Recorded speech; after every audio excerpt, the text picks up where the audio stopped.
Hello students, welcome to King's Academy. My name is Shambhavi and I'm your science teacher. So आज हम class 10th का first chapter start करने जा रहे हैं. Right from first chapter will cover all chemistry, biology and physics.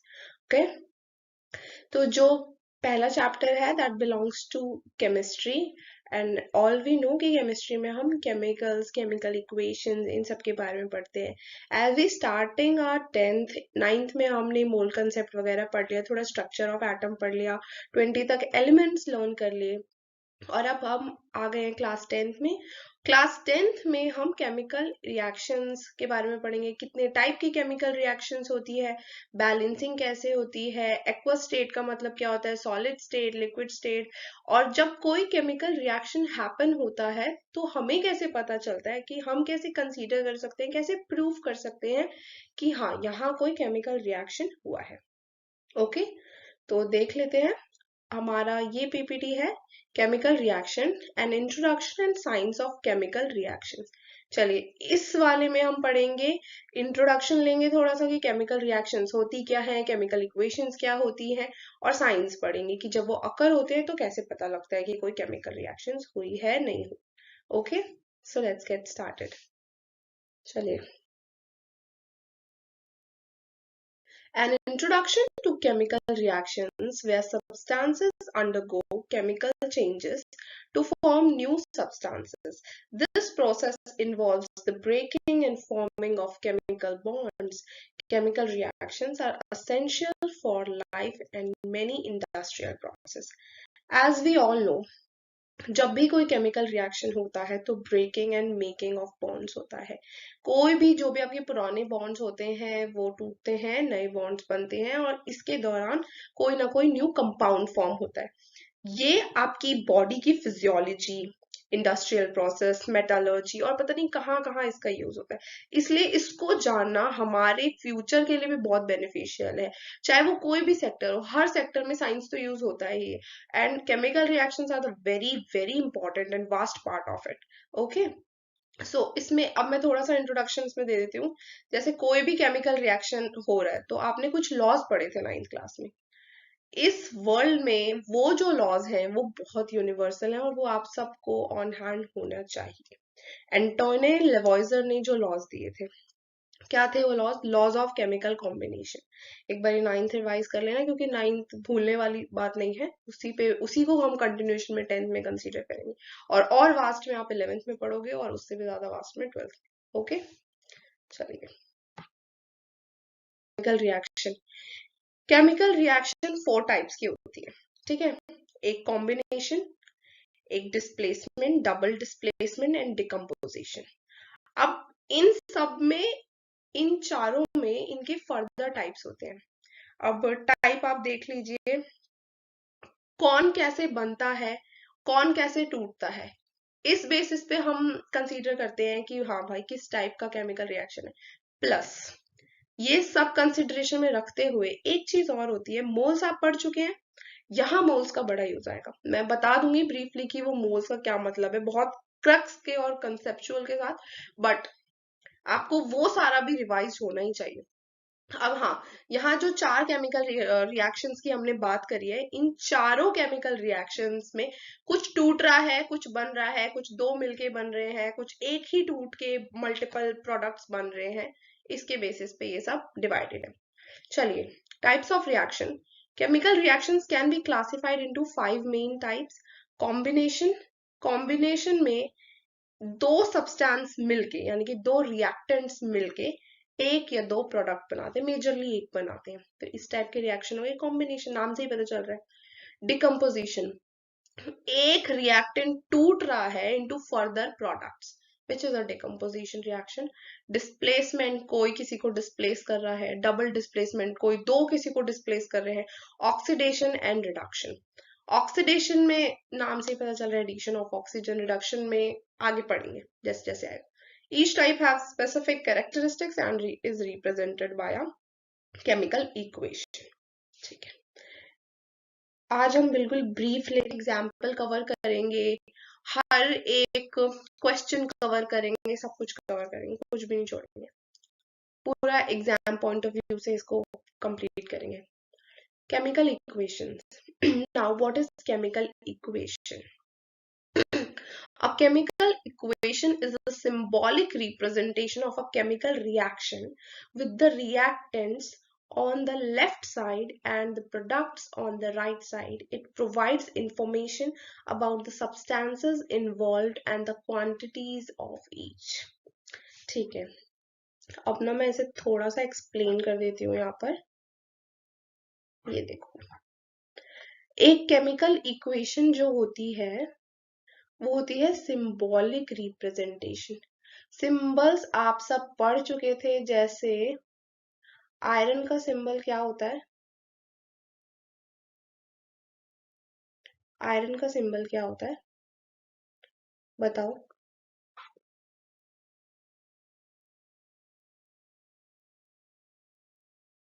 Iron का symbol क्या होता है? Fe. यहाँ थोड़ी प्रॉब्लम हो रही है, let me raise this.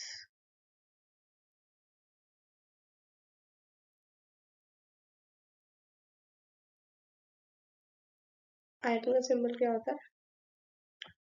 Fe. ठीक है, ऐसे ही सल्फर का सिंबल बताओ. S. और ऑक्सीजन का सिंबल बताओ. O. गोल्ड का सिंबल बताइए. AU.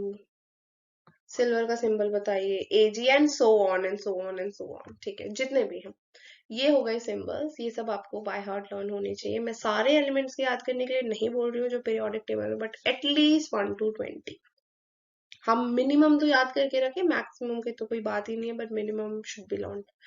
Now, representation of a chemical reaction with the reactants specifically on left side and the products on the right side. ठीक है, provides information about the substance involved. कौन से substance मिले हुए हैं, उनका state क्या है, और quantities. अब quantities हम कैसे पता चलते हैं?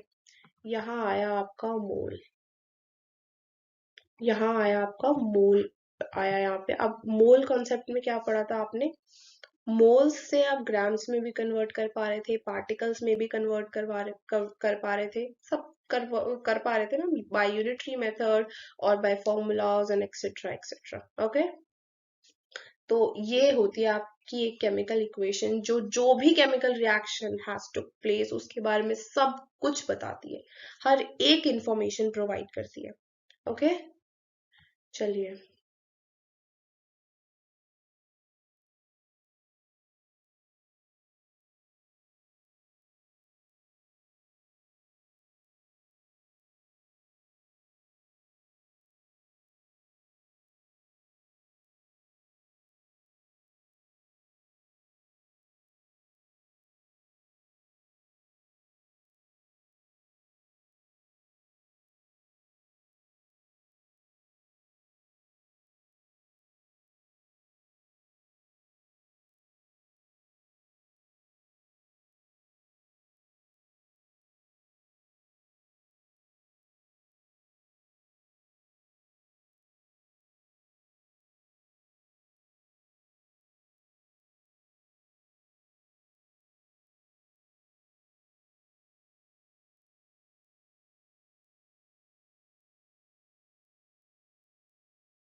ऑक्सीजन और कॉपर ऑक्साइड बना दिया, this is of black colour. यहाँ क्या किया है ना, इसको बैलेंस नहीं किया, पर आप लोग कर लेना बैलेंस, वैसे तो मैं आगे सिखाऊंगी बैलेंसिंग, थोड़ी थोड़ी यहाँ भी बता देती हूँ। यहाँ कॉपर का एक एटम है, यहाँ ऑक्सीजन 2, यहाँ दोनों एक एक, तो ये 2 को यहाँ 2 करना पड़ेगा, तो आगे मैं 2 लगा दूंगी, तो 2 हो जाएंगे। और ये जो है कॉपर, यहाँ पे भी 2 करना पड़ेगा, क्योंकि जो आपका राइट हैंड साइड है वहां पे कॉपर 2 हो गया। कोई बात नहीं, ये और अच्छे से करेंगे, यहाँ पता चल गया ना ये कॉपर ऑक्साइड, और पीछे भी एग्जाम्पल दिया था, बट यहाँ पे ये ठीक है। Gas production. The formation of gas bubbles is a clear sign of a chemical reaction. This can be occur when a gas is produced as a product or when a gas is evolved as a result of a reaction. अभी आगे बढ़ेंगे, displacement वगैरह में पढ़ाऊंगी कि हर reaction में gas production ही हो, हर reaction मतलब इनमें से कोई भी एक चीज हो सकती है, ऐसा नेसेसिटी नहीं कि चारों ही चीजें हो। ओके, इन केस किसी को ऐसा डाउट है लेमन तो बता दिया। Next, formation of a precipitate. देखो ये टेस्ट ट्यूब है, सॉरी बीकर, बीकर से जब इस ट्रायंगुलर टेस्ट ट्यूब में हम चीजें डालेंगे, तो इसमें तो नहीं करते ऐसे, टेस्ट ट्यूब में कौन होते, यहाँ नीचे कुछ आपको मिलेगा हल्का सा सॉलिड फॉर्म में, तो that is your precipitate only. A precipitate is an insoluble solid that forms when two solutions are mixed. This is a sign of a chemical reaction, as the formation of the precipitate indicates a change in the chemical composition of the substance. Okay, so this is your precipitate formation. Last is your temperature change. A change in temperature, either an increase or decrease, can indicate a chemical reaction. This change in energy is often observed in exothermic and thermic reactions. ठीक है, exothermic और endothermic में majorly ये चीजें देखते हैं, तभी तो हम उन्हें क्लासिफाई करते हैं कि whether the reaction is exothermic or endothermic. Balancing equation, चलिए यहाँ आ ही गए, यही करेंगे, ठीक है। Balancing a chemical equation is crucial to ensure the law of conservation of mass is obeyed. ये है one of the law of the chemical combination which was studied in class 9th. This involves adjusting the coefficients of the reactants and products to have an equal number of atoms on both sides. See, this is our goal. हम mass से नहीं करते हैं, we just want that the equal number of atoms should be present on both sides. अगर नहीं है तो हम उनमें नंबर्स ऐड करेंगे, सो मतलब मल्टीप्लाई कर देंगे, सो दैट जो नंबर ऑफ उनके एटम्स हैं both the right hand side and the left hand side will become equal. इससे क्या होगा, आप किसी भी रिएक्शन में करके देख लेना, law of conservation of mass should be followed. अगर नहीं होगा तो हम उस रिएक्शन को कंसीडर नहीं करते हैं कि ऐसा कोई रिएक्शन भी हुआ है या होता है नेचर में। चलिए, application of chemical reactions, we all know that कि कहाँ कहाँ जरूरत पड़ती है, मेडिसिन हो, फिजियोलॉजी हो, मेटलर्जी हो, एग्रीकल्चर हो, इलेक्ट्रोप्लेटिंग हो, एनीथिंग, हर डिपार्टमेंट में, डेली लाइफ में, हर जगह इसे यूज करते हो। अब डेली लाइफ में बहुत सिंपल सा एग्जांपल है, एसिडिटी कॉज हो जाती है, सबने पढ़ा होगा कि acidity is cause due to HCl formation in stomach. HCl formation की वजह से, एक्सेसिव HCl फॉर्मेशन की वजह से आपको एसिडिटी हो जाती है, बर्निंग सेंसेशन होते हैं स्टमक में, एक्स होने लगते हैं, तो उसमें हम क्या करते हैं, एंटासिड लेते हैं, यानी कि बेस लेते हैं। इस टाइप के रिएक्शन को न्यूट्रलाइजेशन रिएक्शन बोलते हैं, जब एक एसिड और एक बेस रिएक्ट करता है वो हमें रिलीफ मिल जाता है, क्योंकि जो पर्टिकुलर प्रोडक्ट बनता है सॉल्ट फॉर्मेशन हो जाती है एंड द वाटर। ओके, तो ये तो डेली डेली लाइफ में भी बहुत हम यूज करते हैं, हम घर में कुकिंग कर रहे हैं उसमें भी केमिकल रिएक्शंस हो रहे हैं, ठीक है। तो these are the applications, hence proved कि कितना ज्यादा यूज है, इतना वास्ट यूज है। Factors affecting chemical reactions. Several factors can influence the rate and extent कितना ज्यादा होगा और कितनी तेजी से होगा chemical reaction, including temperature, concentration, pressure, catalyst are the ones which increases or decreases the rate of reaction. Okay, that way understanding these factors is crucial for controlling chemical reactions. अब यहाँ तो जरूरत नहीं है, बट हाँ जहाँ पे plants वगैरह लगे होते हैं वहाँ केमिकल रिएक्शंस को कंट्रोल करना जरूरी होता है, वरना वो काम की जगह खत्म ही कर देंगे. Okay, chemical reactions in nature. Chemical reactions play a vital role in natural processes such as photosynthesis. पढ़ेंगे ये सारी इक्वेशंस भी पढ़ेंगे, photosynthesis, respiration and decomposition. Photosynthesis में सिंथेसिस हो रही है, ठीक है. रेस्पिरेशन में क्या हो रहा है, ब्रेक डाउन हो रहा है. डिकम्पोजिशन में टूट रहा है, डिकम्पोजिशन में भी ब्रेक डाउन हो रहा है. So these reactions are essential for the cycling of nutrients and the maintenance of ecological balance. चलिए इसी के साथ थोड़े से क्वेश्चंस भी देख लेते हैं. In a copper sulfate solution, iron filings have been placed after few hours. Does there any chemical reaction has been taken place? If yes, state reasons. चलिए ये देखिए, कॉपर सल्फेट ब्लू कलर, इसमें iron filings डाल दी. अब मैं बता देती हूँ आपको, जो आयरन होता है वो कॉपर से ज्यादा रिएक्टिव होता है. अब मैं ऐसा क्यों बोल रही हूँ ये आपको आगे पता चल जाएगा, but as of now ferrous sulphate का भी कलर आप सबने देख लिया होगा, लाइटिश ग्रीन होता है, बहुत प्यारा सा रंग होता है, और कॉपर एज एन आयन बाहर निकल गया. चलिए ये देखो, जब आपने टेस्ट ट्यूब में आयरन फाइलिंग्स डाले, छोटे छोटे आयरन का चूरा डाला, थोड़े टाइम बाद जब आपने देखा तो वो ब्लू कलर से उसका कलर चेंज होके क्या हो गया, हरा रंग हो गया, ग्रीन कलर हो गया. तो यही रीजन है कि यहाँ yes chemical reaction had took place. क्या रीजन है कि colour change had occurred in the solution. ठीक है, चलिए नेक्स्ट क्वेश्चन है, right the balanced equation for the following chemical reaction. Hydrogen सबको पता है, और हाँ जब भी रिएक्टेंट्स आप लोग लिखोगे तो रिएक्टेंट्स हमेशा हमेशा उसकी नेटिव फॉर्म्स में लिखे जाएंगे. नेटिव फॉर्म्स में यानी कि जिस फॉर्म में नेचर में वो एग्जिस्ट करता है, ठीक है.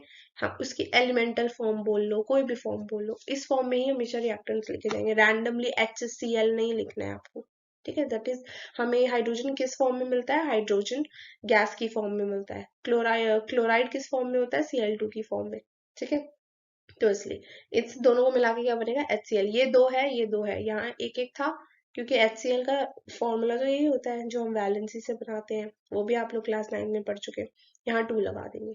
Similarly barium chloride, aluminium sulphate, barium sulphate बना, सब कुछ आपको लिख के दे दिया, एल्यूमिनियम क्लोराइड सब बना दोगे, फिर आप काउंट करोगे कि कहाँ कहाँ कितने कितने एलिमेंट्स है, और फिर ये आप लगा दोगे. यहाँ आप लोग ये सब देख लो. नेक्स्ट सेशन में बैलेंसिंग अच्छे से करेंगे तो आपको अच्छे से समझ आ जाएगा. ओके, चलिए.